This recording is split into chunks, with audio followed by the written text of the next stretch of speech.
Good afternoon बच्चों। 4 सितंबर NEET 2 chapter on unit dimensions and errors. तो इसमें जो टेस्ट हुआ था काफ़ी बढ़िया पेपर था, एनसीईआरटी बेस्ड था और कुछ आप लोगों से जो मोस्टली क्वेश्चंस रॉन्ग हो गए हैं तो उनके निवारणार्थ हम लोग यहाँ पर हैं। मोस्ट डाउटफुल क्वेश्चंस ध्यान से देखिएगा, क्योंकि डाउटफुल में कंसेप्ट बेस्ड ही होते हैं तो हम लोग कुछ कंसेप्ट भी बताते हैं। तो चलिए पहला क्वेश्चन शुरू करते हैं। ये चौथा क्वेश्चन है। The correct relation between absolute error delta A, true value A not and measured value A will be. ये 1559 स्टूडेंट्स ने रॉन्ग किया है। एक्चुअली है क्या, ये कॉन्सेप्ट ऑफ एरर है। मेज़रमेंट के बारे में ये है कि जब हम लोग कोई भी ऑब्जेक्ट को कोई भी मेज़रमेंट करते हैं तो बेसिकली ट्रू वैल्यू मालूम तो होती नहीं है। मालूम होती तो हम लोग उसको मेजर ही क्यों करते हैं। तो हम लोग क्या करते हैं कि जो रीडिंग्स होती हैं, सपोज मैं लेंथ मेजर कर रहा हूँ 10.2, 10.3, 10.4 ये आ गई, तो इनके हम लोग मीन ले लेते हैं और उसको हम लोग ट्रू वैल्यू मान करके चलते हैं। और एरर इंडिविजुअल रीडिंग में क्या होती है, जो वैल्यू हमने मेजर्ड की है, मेजर्ड वैल्यू, मेजर्ड वैल्यू, और इसमें से आप ट्रू वैल्यू माइनस कर दीजिए जो है, तो this is known as absolute error delta a. तो ये सीधे डेफिनेशन बेस्ड क्वेश्चन था और वैसे भी एरर का मतलब यही होता है कि रियलिटी से जब चीज़ डिफर हो जाती है तो एरर कहलाती है। जैसे किसी स्केल, किसी रॉड की लेंथ 10 सेंटीमीटर है, आपने 10.2 मेज़र कर लिया तो एरर हो गई। भाई सही नापते तो 10.2 नापते, तो एरर कितनी हुई, 10.2 में से 10 माइनस कर दीजिए, 0.2 आ जाएगी, पॉजिटिव एरर हुई। तो मेजर्ड वैल्यू में से ट्रू वैल्यू हम लोग माइनस कर देंगे तो डेल्टा ए मिल जाएगा। अब प्रैक्टिकली प्रॉब्लम ये होती है, वो जिसके लिए प्रोबेबल एरर और परमिसिबल एरर और मैक्सिमम पॉसिबल एरर सब निकली हैं, this true value is not known to us. अब जैसे रॉड की लेंथ नापी, हमें ट्रू वैल्यू मालूम है 10, तो ठीक है, जितनी आएगी उसमें से ट्रू वैल्यू माइनस कर देंगे। 0 आ जाता है तो उसमें एरर नहीं है, ज़्यादा आ जाता है कुछ डिफरेंस तो वो पॉजिटिव एरर हो गई उतने की। लेकिन अब रियलिटी में तो ट्रू वैल्यू मालूम नहीं होती है, तो ये जो रीडिंग्स 2-3 लेते हैं ना, इनकी मीन वैल्यू ले लेते हैं, उसको ट्रू वैल्यू कंसीडर करते हैं, फिर सबके लिए ये निकालते हैं। तो that is the way explained in NCERT कि परमिसिबल एरर या रैंडम एरर्स कैसे काउंट करते हैं। तो यहाँ पर क्या हुआ, यहाँ पर A0 ट्रू वैल्यू है और मेजर्ड वैल्यू A है, तो this is your absolute error, delta A is equal to A minus A naught. तो सिंपल सा कंसेप्ट था, बहुत अच्छा था, समझ में आ गया होगा। अब नेक्स्ट क्वेश्चन पे चलते हैं। टॉपिक तो इजी था ही, कुछ बस छोटे मोटे गड़बड़ हो जाते हैं। और ये देखो एक सेकंड थिंग है, ये एक्यूरेसी और प्रिसाइजनेस। तो let me tell you what is accuracy and what is preciseness. तो देखो, जिस चीज़ के लिए हम लोग मेज़रमेंट कर रहे हैं, हमारे मेजर्ड रिजल्ट की कुछ वैल्यूज़ आती है। तो एक बार फिर वही अपना रॉड वाला एग्जाम्पल ही लेते हैं और सपोज कर लो रॉड की ट्रू वैल्यू ये 10 सेंटीमीटर है और दो ग्रुप ने मेज़र किया। एक ग्रुप ने मेज़र किया 10.1, 10.2 और 9.3 और एक ग्रुप ने मेज़र किया 12.1, 12.2 और 11.3। 9। अब देखिए इसकी वैल्यू कितनी होगी, मीन लेना पड़ेगा। तो 10.1 प्लस 10.2 प्लस 9.3, इसको मैंने 3 से डिवाइड किया तो 10.3 20.3 20.6 25.6 आया अपॉन 3। तो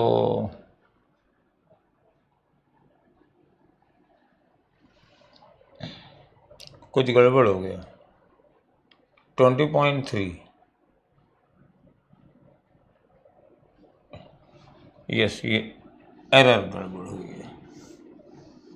29.6 बाई 3। तो 3 9 27, 2 बचा 26, 3 8 24, 2 बचा और 3 6 18। तो ये 9.9 करीब आया। तो ये ट्रू वैल्यू से 0.1 सेंटीमीटर दूर है।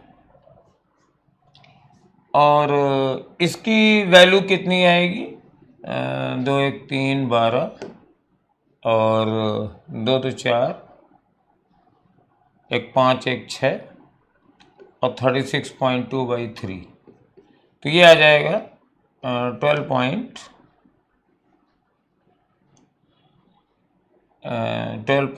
ठीक है 07 करीब।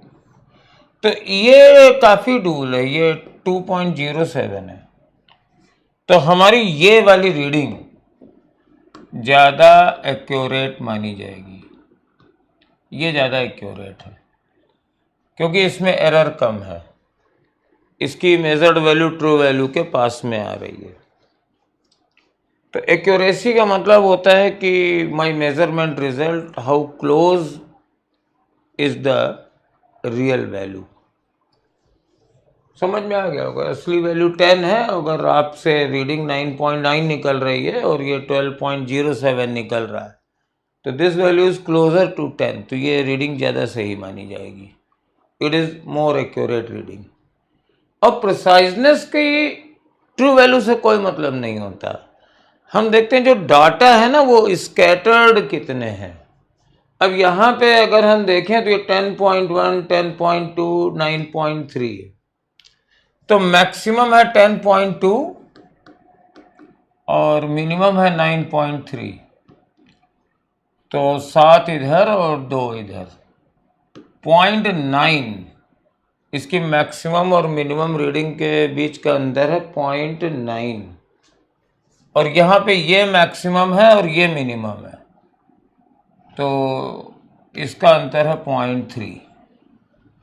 तो ये कम स्कैटर्ड है। These readings are more closer, तो ये प्रिसाइज ज़्यादा है। तो ये वाली रीडिंग प्रिसाइज ज़्यादा है। प्रिसाइज का मतलब ये नहीं होता है कि उसकी मीन वैल्यू ट्रू वैल्यू के कितने आसपास है। हम देखते हैं कि डाटा का स्प्रेड कितना है, वो आपस में कितनी ज़्यादा क्लोज हैं।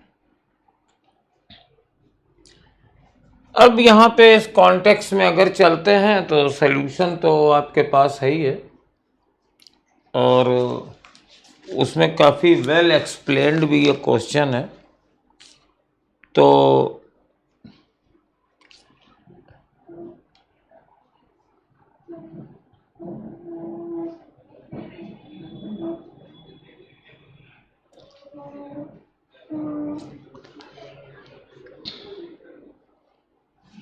यहाँ पे आप निकाल सकते हैं कि कौन सा डाटा क्या है।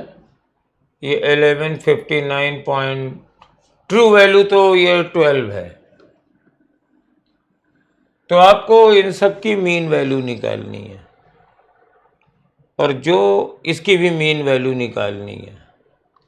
तो जो मीन वैल्यू इसके ज़्यादा क्लोज होगी वो ज़्यादा एक्यूरेट होगी। और प्रिसाइजनेस देखिए, प्रिसाइजनेस में है कि इसकी मैक्सिमम रीडिंग है 12.00414 और मिनिमम रीडिंग ये है 11, 59 और 45। तो 5 4 9 और 4 1 5, ये मैक्सिमम और मिनिमम रीडिंग एक दूसरे से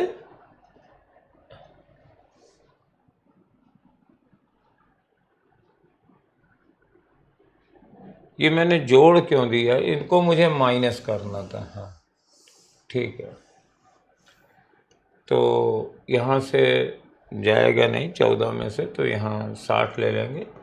60 और 14 4 और 7, और इसमें से 45 माइनस करेंगे। 14 में से 5 गए 9, और फिर 6 में से 4 गया 2। मैक्सिमम और मिनिमम रीडिंग में 29 सेकंड का अंतर है। और यहाँ पे देखिए ये सिंपल है, ये 11, ये मैक्सिमम है और ये मिनिमम है, तो ये 19 सेकंड का अंतर है। तो ये वाली रीडिंग ज़्यादा प्रिसाइज है क्योंकि इसके डाटा में फैलाव कम है, ये डाटा रिलेटिवली मोर क्लोजर है। तो अब देखें क्लॉक 2 इज मोर प्रिसाइज, तो ये वाला आंसर सही है। क्लॉक 2 इज मोर प्रिसाइज, ये प्रिसाइज तो ज़्यादा है ही है क्योंकि मैक्सिमम और मिनिमम इसकी इस सेपरेशन कम है। तो अब क्लॉक 1 इज मोर प्रिसाइज, ये तो गलत हो गया। अब आपको ये चेक करना पड़ेगा कि क्लॉक 1 और 2 में कौन ज़्यादा एक्यूरेट है। तो ये दोनों ऑप्शन दरअसल एक ही हैं। अगर क्लॉक 2 मोर एक्यूरेट है तो definitely clock 1 is less accurate होगी, लेकिन उसके लिए फिर आपको मेहनत करनी पड़ेगी और ये कैलकुलेट करना पड़ेगा कि इसकी मतलब इन तीनों रीडिंग को ऐड करना पड़ेगा और फिर उसको हमें 3 से डिवाइड करना पड़ेगा। तो सॉल्यूशन में ये दिया है, और ये जो क्लॉक 2 मोर एक्यूरेट नहीं है, क्लॉक 1 में मोर एक्यूरेट है।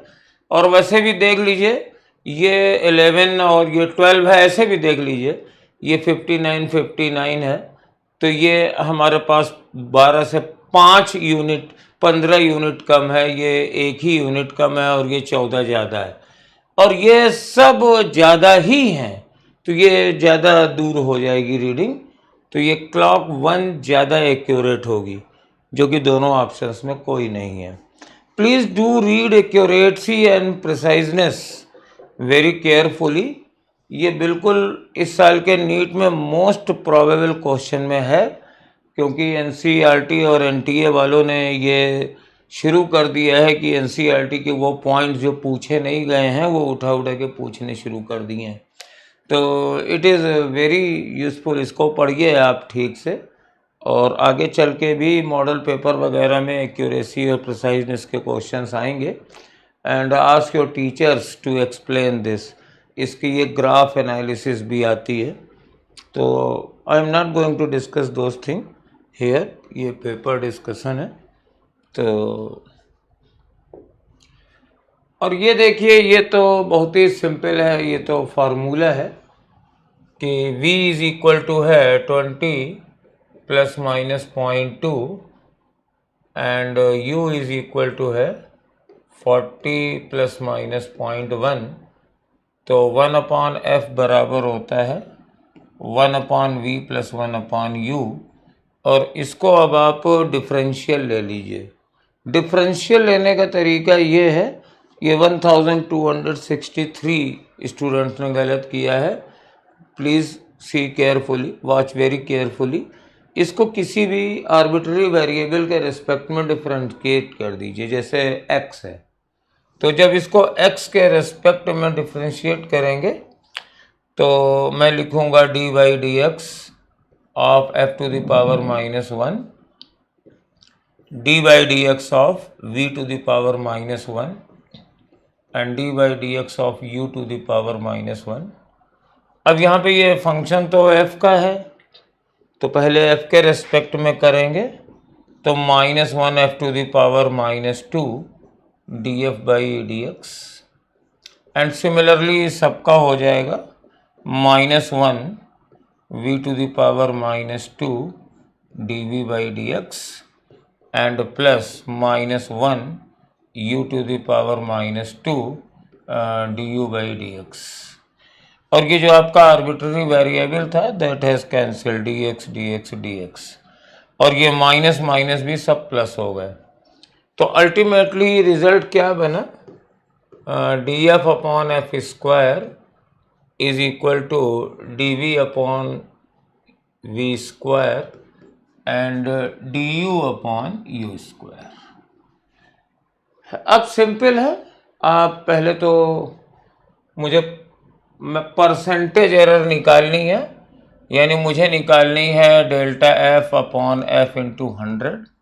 तो डेल्टा एफ अपॉन एफ, ये तो D F upon F square है, तो डी एफ अपॉन एफ कितना हो जाएगा, एफ टाइम्स यही चीज़ d v upon v square plus d u upon u square. अब इसके बाद कैलकुलेशन करना है बेटा।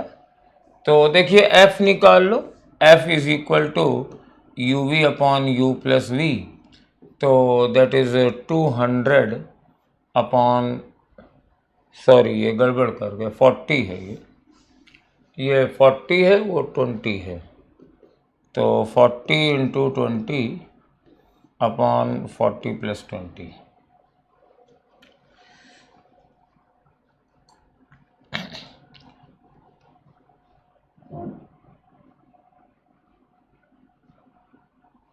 ये निगेटिव रखेंगे यही आएगा 40 प्लस 20, तो 1 0 काट दीजिए, ये 8/6 आ गया, 80/6 आ गया, 0 एक ही कटेगा। तो अब यहाँ पे फोकल लेंथ हमारे पास हो गई 80/6, और तुम्हारे पास dv है 0.2 और अपॉन 20 स्क्वायर, और du है 0.1 और ये 40 का स्क्वायर। और अगर परसेंटेज चाहिए तो इसको 100 से मल्टीप्लाई कर देंगे। तो जब ये कर लेंगे तो आपके पास आंसर आ जाएगा। ये कैलकुलेशन मैं छोड़ दे रहा हूँ।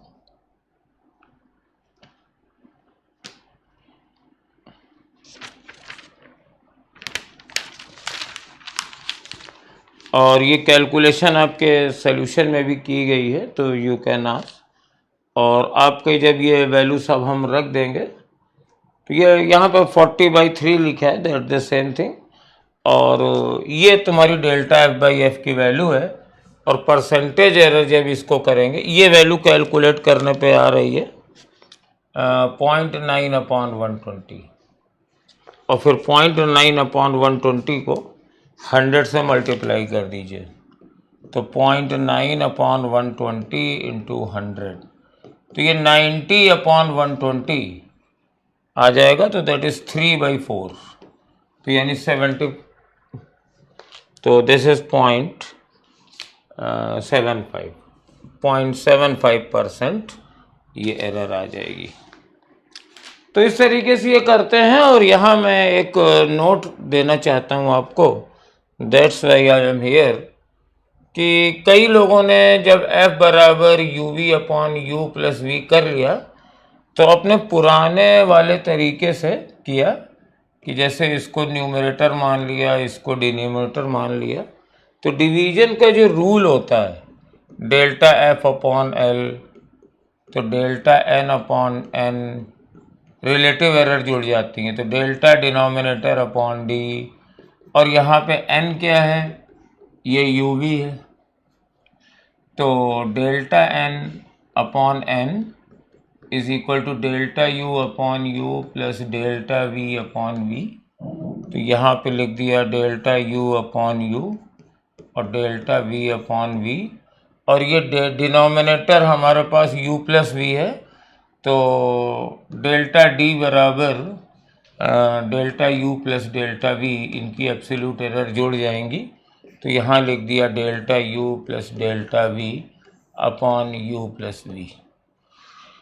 तो इसको जिन लोगों ने किया है एनसीईआरटी उसको गलत मानती है, क्योंकि रूल ये है कि यहाँ पे न्यूमरेटर और डिनोमिनेटर दोनों सेम पैरामीटर के फंक्शंस हैं, तो जब ये दोनों सेम पैरामीटर के वेरिएबल होते हैं, न्यूमरेटर और डिनोमिनेटर, तो ये कोशिएंट रूल नहीं लगता है, फिर हमें डिफरेंशिएट करके ही निकालना पड़ता है। इवन इफ एनसीईआरटी ने ये चीज़ बहुत ही क्लियरली मेंशन नहीं करी है, लेकिन उन्होंने एक सॉल्व एग्जाम्पल दिया है, वो आप रिफ़र कर सकते हो।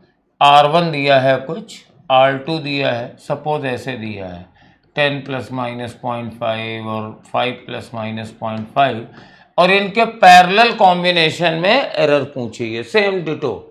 तो पैरेलल कॉम्बिनेशन ये होगा R/1/R1 + 1/R2। तो उन्होंने ये कोशिएंट रूल नहीं निकाला है। यहाँ पे भी आप कर सकते हैं R = R1 R2/R1 + R2 ये लगा दें, but NCERT has done like this कि ΔR/R² = ΔR1/R1² + ΔR2/R2²। रीज़न ये है कि एनसीईआरटी को ये रूल मालूम है कि अगर न्यूमरेटर और डिनोमिनेटर सेम फंक्शन के होते हैं तो उनको डिफरेंशिएट करके ही एरर निकालते हैं। ये कोशिएंट रूल उसमें नहीं लगता है, एरर दे देता है। So even if they have not mentioned as a theory, but in solved example they have done it.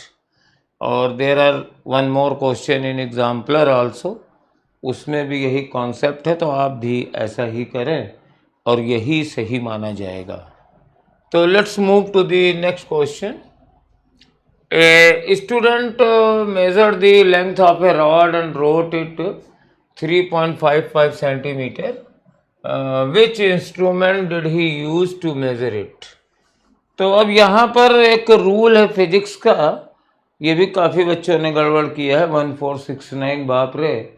तो अगर ये मेजर्ड वैल्यू है तो इसकी जो एरर होनी चाहिए, लीस्ट काउंट होनी चाहिए, वो इतनी होनी चाहिए। ये वाला जो लास्ट नंबर होता है ये हमारे पास डाउटफुल डिजिट होता है। तो जो लीस्ट काउंट है, अब इसको देखो, ये 3.55 तो 0.01 के आसपास होनी चाहिए। तो अब यहाँ पे ये 4 हैं। A metre scale of least count is 1 centimetre, तो इससे तो मेजर नहीं किया जाएगा क्योंकि लीस्ट काउंट 0.01 सेंटीमीटर के आसपास होनी चाहिए। Vernier callipers and 10 divisions in vernier scale matches with the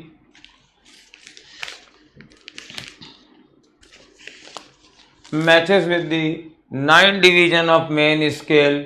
Main scale has 5 division in 1 centimeter, तो 1/5 और डिवाइडेड बाई 10, तो ये आ जाएगा 1/50, दैट इज 2/100। तो ये आंसर आ रहा है 0.02 सेंटीमीटर, तो ये भी नहीं मैच करेगा। स्क्रू गेज ये 0.1/100 है, तो ये सेंटीमीटर में मैं बदल रहा हूँ, तो 0.001 आ गया, नहीं ये तो और चला गया। ए screw gauge having 10 division pitch has 1 millimetre, तो ये 0.1/10 आ रहा है, तो ये 0.01 आ रहा है। तो ये देखिए, ये स्क्रू गेज की लिस्ट काउंट इससे मैच कर रही है, इसलिए मेजरमेंट इससे हुआ है।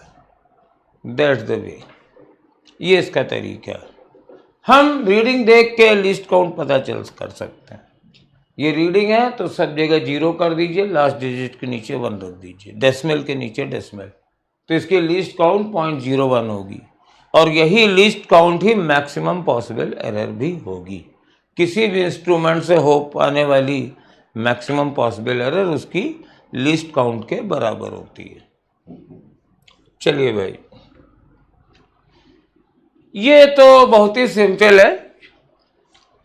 R is equal to V/I, and now here you can make quotient rule. यहाँ बना सकते हो क्योंकि दोनों इंडिपेंडेंटली मेजर्स हैं, दोनों सेम फंक्शंस नहीं है पैरामीटर्स के।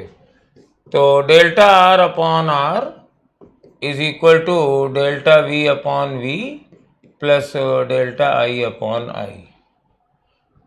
तो what is R here? R is V/I, 10/5 यानी 2, और डेल्टा R कितना हो जाएगा?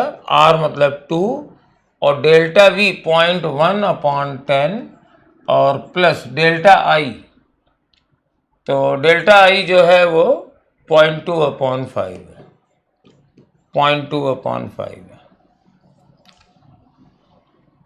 तो ये डेल्टा R है, तो इसको कैलकुलेट करिए।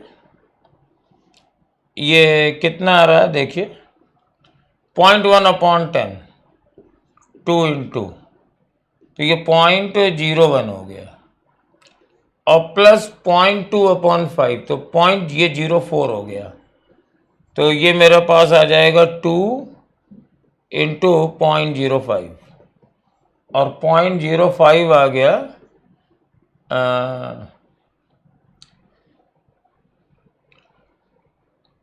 0.1।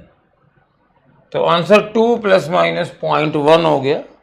18 is 3। आई डोंट नो इसमें क्या डाउट रहा तुम लोगों को।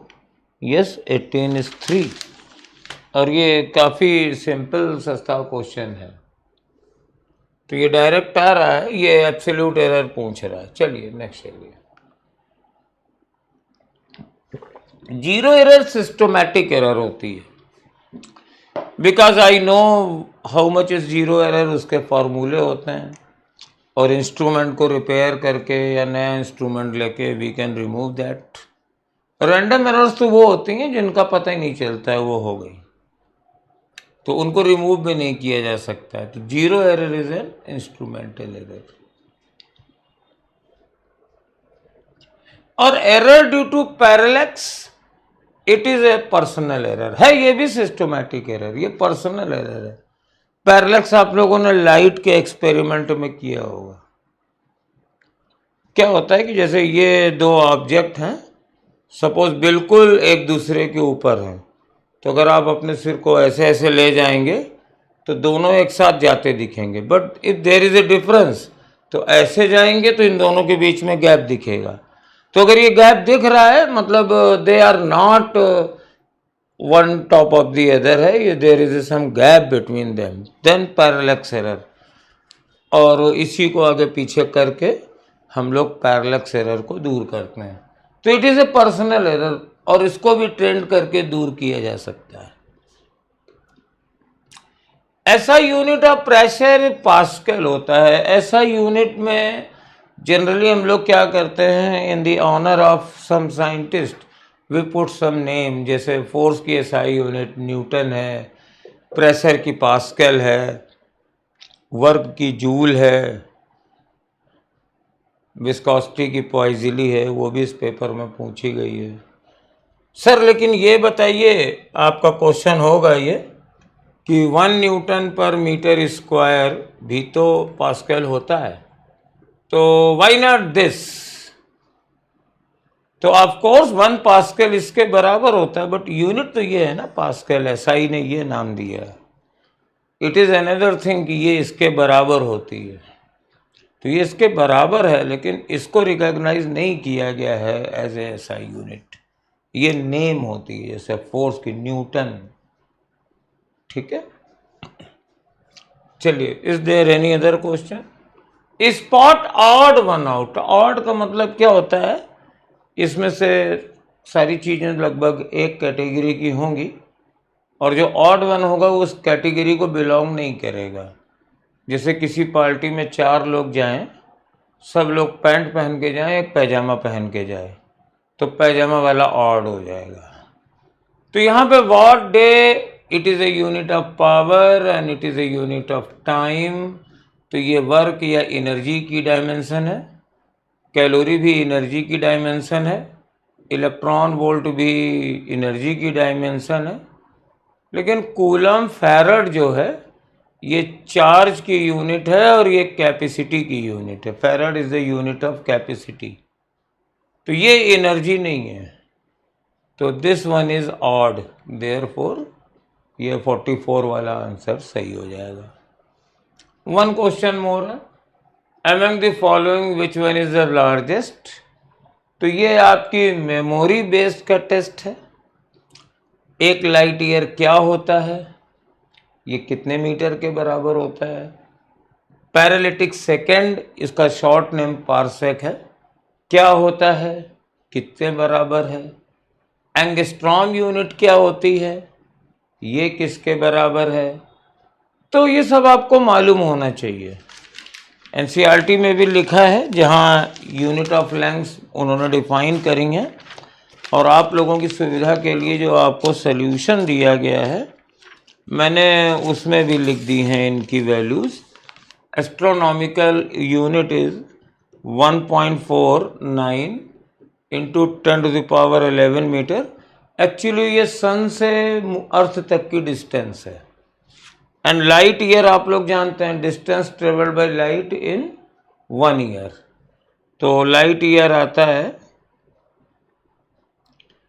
9.46 into 10⁻15 metre. And parallatic second, it is a length of Earth circumference which subtend 1 minute degree। तो ये वैल्यू आती है आपके पास 3.08 इंटू 10⁻16। तो among this one is largest, ये सबसे स्मॉलेस्ट है।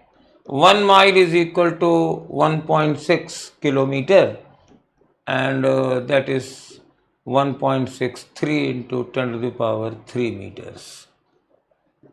तो ये टोटल मेमोरी बॉक्स क्वेश्चन था। अगर आपको यूनिट्स मालूम है तो कर लेंगे, और इसी टाइप के सांप बिच्छू होते हैं पहले चैप्टर में। Otherwise conceptually it is very easy paper, easy chapter. तो आई होप कि ये सब चीज़ें आपकी क्लियर हो गई होंगी अब, और in future do read NCERT, क्योंकि एनटीए ने जो ये शुरू किया है कि एनसीईआरटी की बेहतरीन लाइनें जो जनरली पढ़ते पढ़ाते समय शिक्षक और शिक्षार्थी दोनों छोड़ देते हैं, उसको उठा करके क्वेश्चन देने की एक रिवाज शुरू कर दिया है। तो please go through to the NCERT. NCERT कठिन लगती है तो कोई बात नहीं, पहले चैप्टर समझ लीजिए। आई एक्सेप्ट कि एनसीईआरटी थोड़ी लैंग्वेज उसकी टफ है, क्लिष्ट है, बट पहले आप चैप्टर समझ लें तब आपको समझ में आ जाएगी। लेकिन जो उसमें दिया है वो करना तो है ही है। तो wishing you all the best for your further forthcoming exams and as well as NEET next year. Thank you.